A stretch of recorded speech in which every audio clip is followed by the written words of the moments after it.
Have you ever had meddling in-laws? The kind who can't resist poking their noses into your business, offering unsolicited advice, and generally making your life a living hell? Well, let me tell you, I've been there, and it's no picnic. But what happens when you decide it's time to turn the tables on those meddling in-laws? Allow me to take you on a roller coaster ride through a tale of revenge, redemption, and rekindled love. It all began with a simple vow renewal ceremony, a seemingly innocent gesture to celebrate our love and commitment. Little did we know that it would set the stage for an elaborate plan to teach our in-laws a lesson they'd never forget. With every part of the story, you'll discover the intricacies of our revenge plot, the unexpected twists, and the moments of redemption that changed everything. So buckle up, dear readers, as I recount the story of how we packed our bags, handed over the house papers, and embarked on a journey that would forever alter the dynamics of our family. Intrigued? Well, watch the video to the end, because this story is about to unfold in all its glory. It all started when my in-laws decided they wanted me out of their daughter's life, pronto.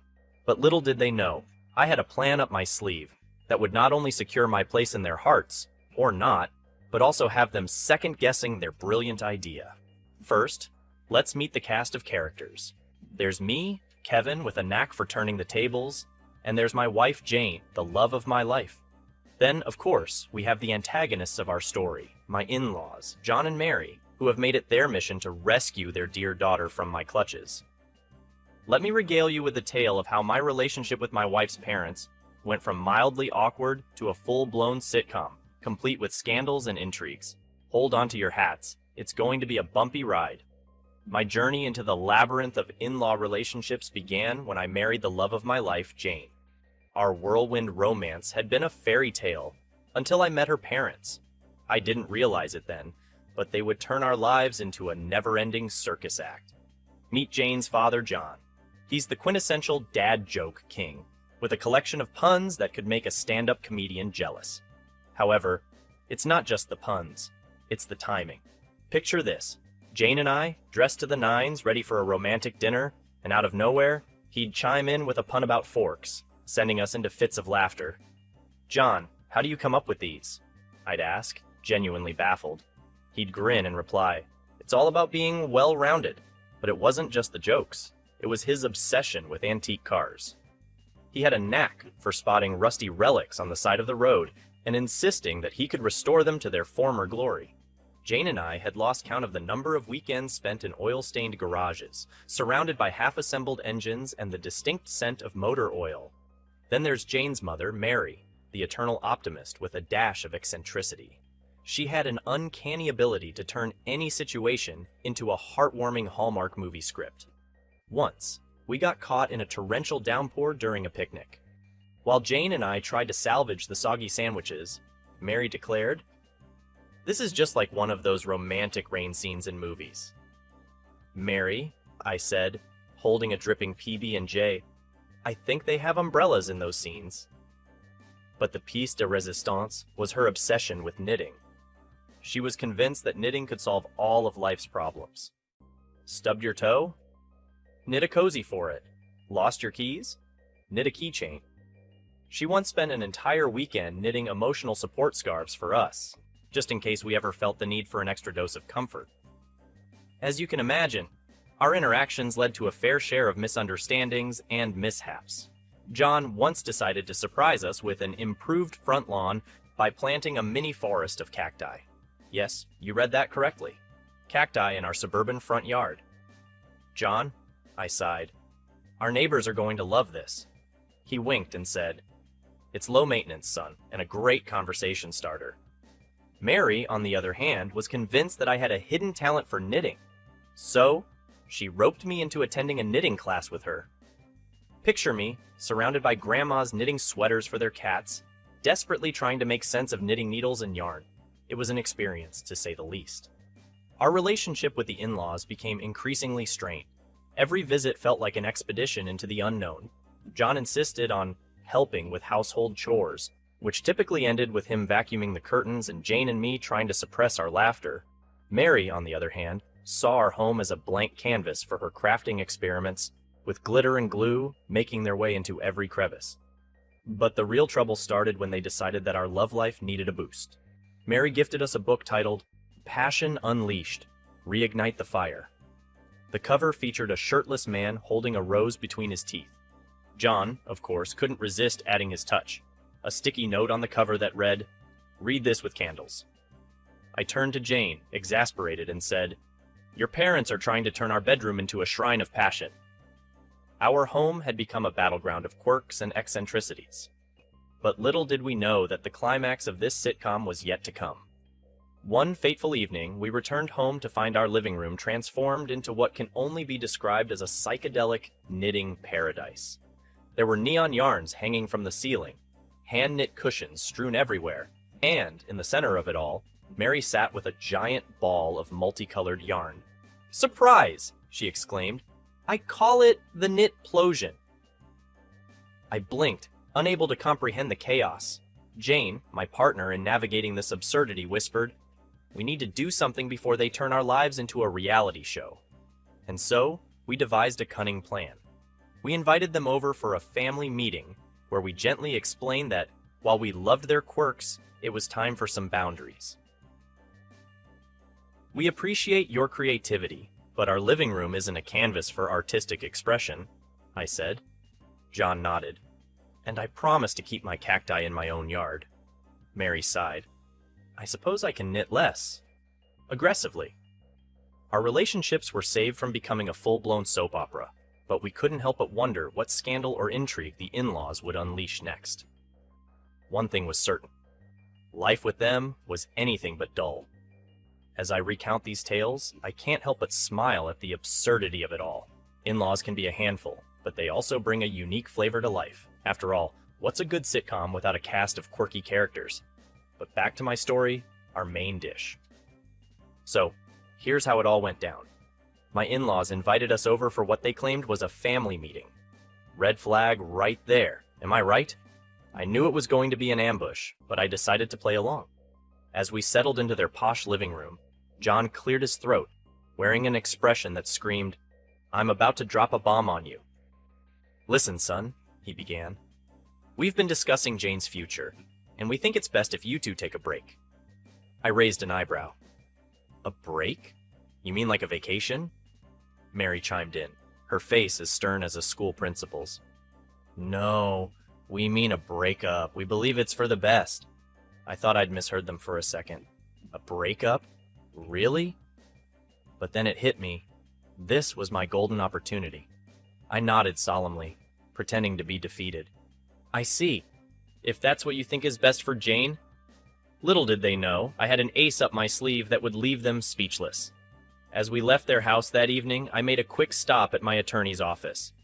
You see, I had been preparing for this moment for months. I had discreetly bought a house in Jane's name and made her the sole owner without her knowledge. The next day, I sat Jane down for a heart-to-heart talk. I feigned sorrow, telling her that her parents' wishes had finally gotten to me, and I agreed to the breakup. But what I didn't tell her was that I had a little parting gift for my dear in-laws. As we met with them to break the news, John and Mary looked triumphant. "We're glad you finally see reason," John said with a smug grin. I nodded, fighting back a smirk.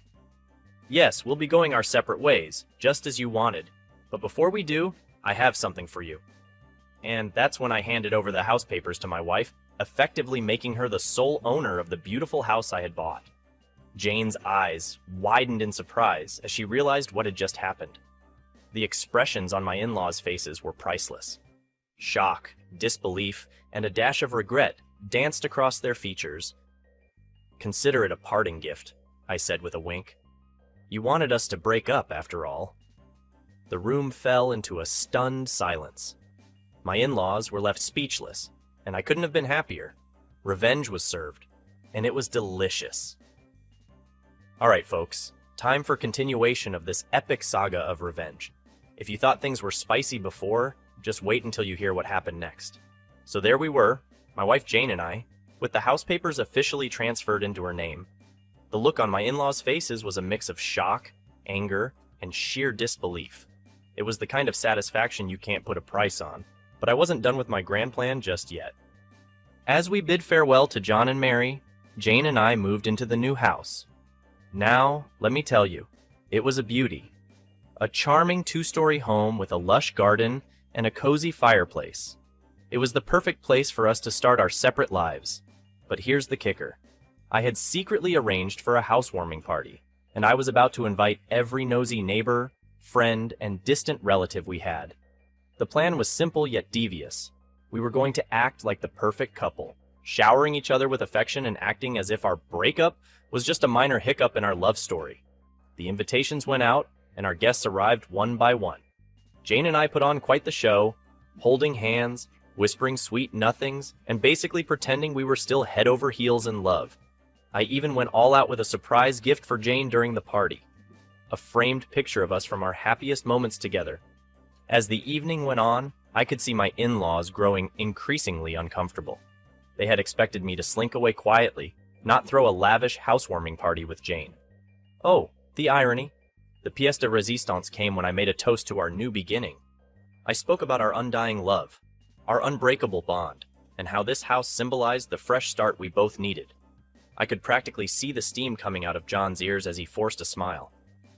But the real twist came when I announced that Jane and I had decided to renew our vows right then and there, in front of all our guests. Jane looked at me in surprise, but I could see the spark of mischief in her eyes. She nodded, playing along with the plan. We improvised vows on the spot, promising to love and cherish each other forever. The guests cheered, and my in-laws were left utterly flabbergasted. They couldn't believe their eyes. Their grand plan to break us up had backfired spectacularly. As the night wore on and the party continued, I could see John and Mary slowly slipping away, their spirits crushed. It was a sweet, sweet victory, and revenge had never tasted so good. After our unforgettable housewarming party and vow renewal, my in-laws, John and Mary, were in shambles. It was clear that their scheme to break up Jane and me had fallen apart in the most spectacular fashion. But little did we know that they weren't going to give up so easily. Oh no, they had another card up their sleeves, and they played it like seasoned poker champions. A few weeks after our grand celebration, Jane and I started receiving invitations in the mail. They were for family counseling sessions with a renowned therapist in town. Apparently, my in-laws had taken it upon themselves to book these sessions for us, thinking they could fix our marriage. Now, I'm all for therapy and working on relationships, but this was just another one of their manipulative tactics. They hoped that by forcing us into counseling, they could control the narrative and push us towards divorce. But Jane and I were not about to be pawns in their game. We decided to attend these sessions, but with a plan of our own. We were going to be the model couple, the epitome of love and reconciliation. We'd show the therapist that we were committed to making our marriage work, even though it was all a charade. The first session was awkward, to say the least. We sat in that therapist's office, holding hands and sharing stories about our struggles. Jane shed a few tears for good measure, and I gave her a comforting pat on the back. The therapist, Dr. Caldwell, seemed genuinely invested in our well-being. He gave us advice on communication, trust building, and the importance of spending quality time together. Little did he know that we were following a script written by my in-laws.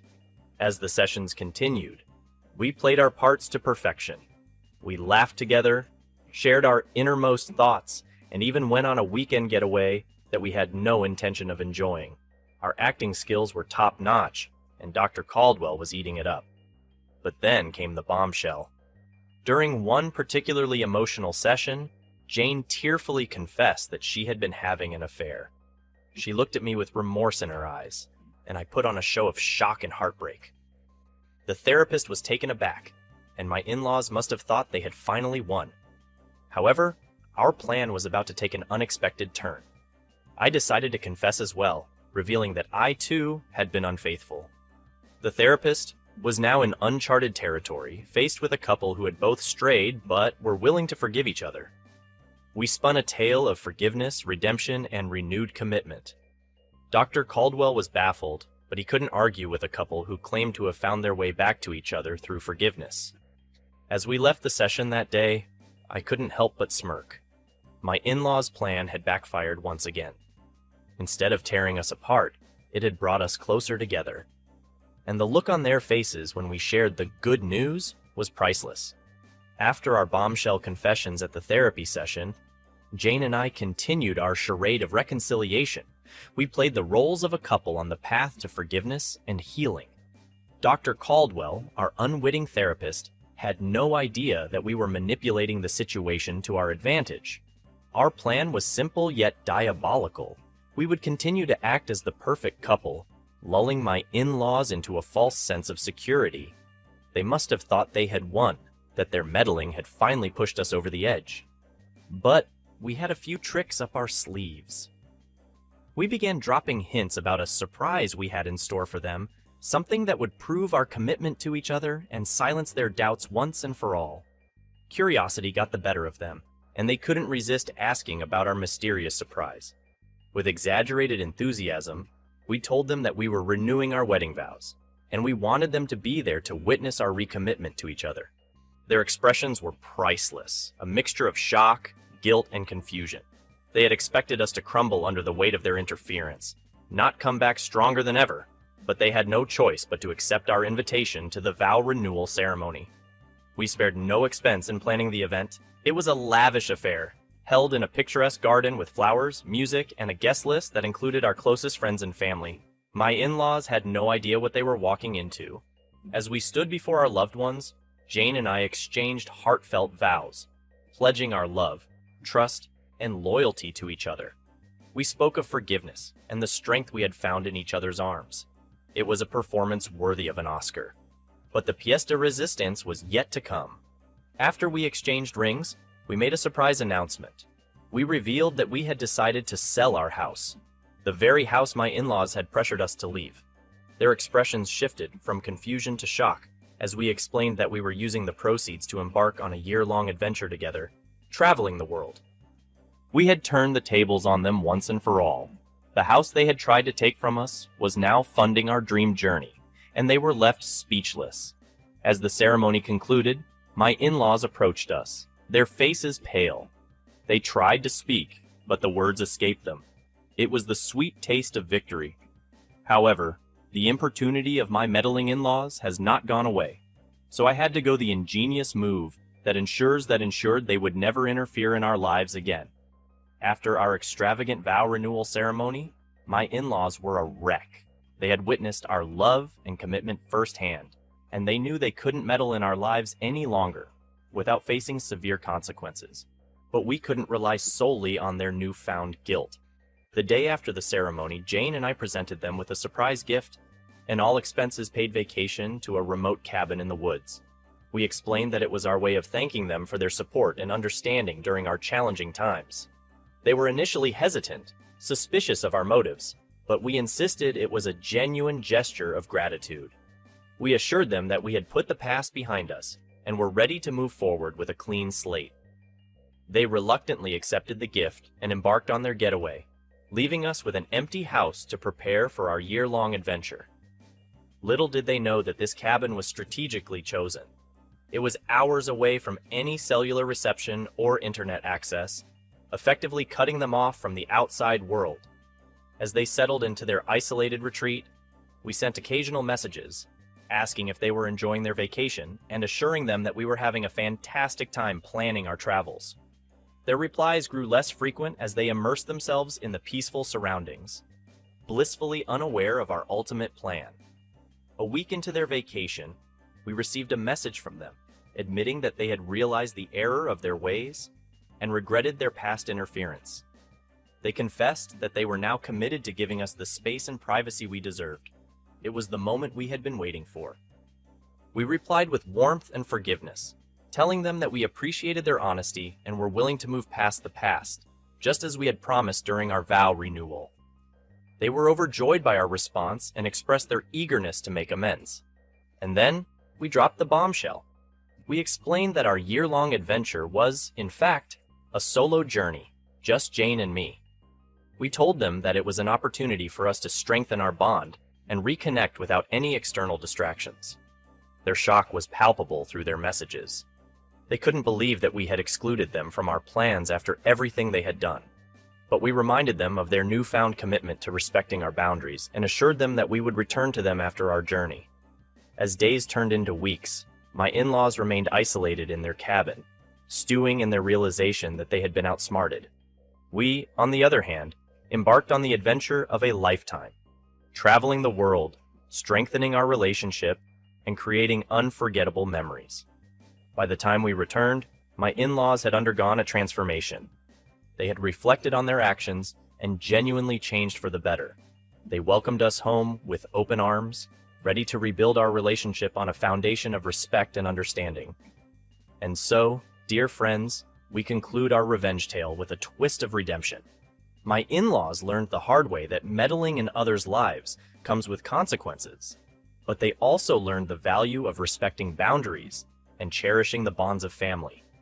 As for Jane and me, we emerged from this ordeal stronger than ever, with a newfound appreciation for the power of love, forgiveness, and a well-executed revenge plan. We hope our story serves as a lesson to all those who dare to meddle. Sometimes the tables can turn in the most unexpected and satisfying ways. Thank you for joining us on this wild journey, and may your own lives be free of meddling in-laws and filled with love and adventure.